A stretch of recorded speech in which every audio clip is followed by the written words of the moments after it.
Get ready for the dictation. Dictation will start in 5 seconds. Start. On the contrary, as a result of these preferences, India stands to lose.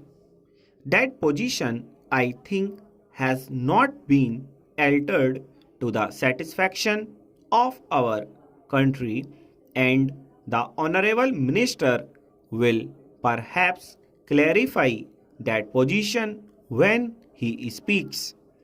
If these preferences work to the detriment of our economy, the time has come when we must give them up. We need not go in for such preferences, and I am sure that the policy which is required has got to be adopted in the interests of our entire economy, not merely in the interests of our foreign sector and not merely in the interests of any particular sector. Reference has been made to sterling balances. I do not know how much of the sterling balances is left at the moment. It would not exceed 740 crores.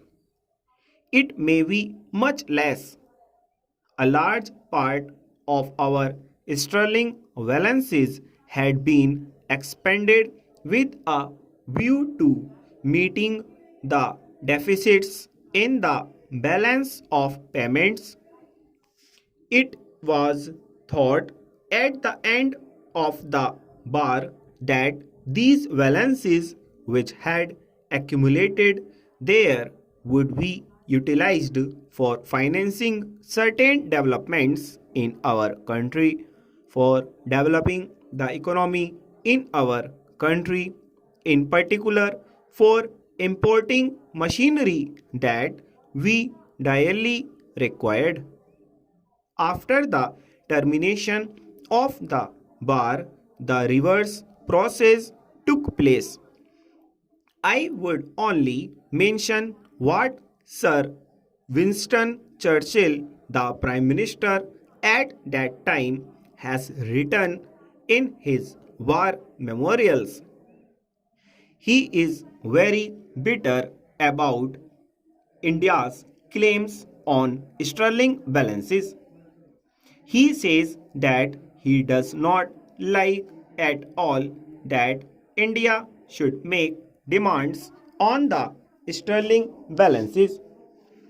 He thought that he had saved India and therefore India had no right to claim the sterling balances. This is how he has written, although he does not use the same blunt words, but he makes it very clear. Here is the British Prime Minister who would not like a penny about out of the sterling balances to be paid to India, but circumstances have compelled him to do so many things.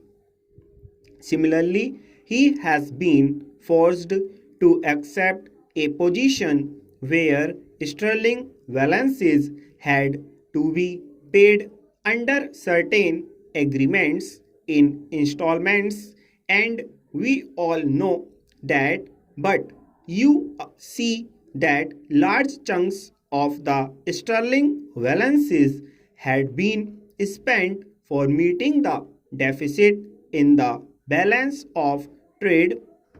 A much bigger amount has been spent for meeting the deficit in the balance of payments, including such items as pensions.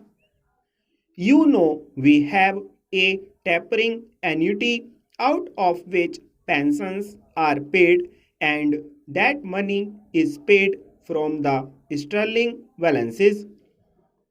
Therefore, it is a scandalous thing that these balances had been spent not for the development of the economy of our country, but for meeting certain liabilities which we might have as well avoided, and liabilities which we should not even recognized. For instance, the liabilities with regard to pensions and all that. It is no use trying to explain the position in great details regarding the sterling balances in our country. Stop.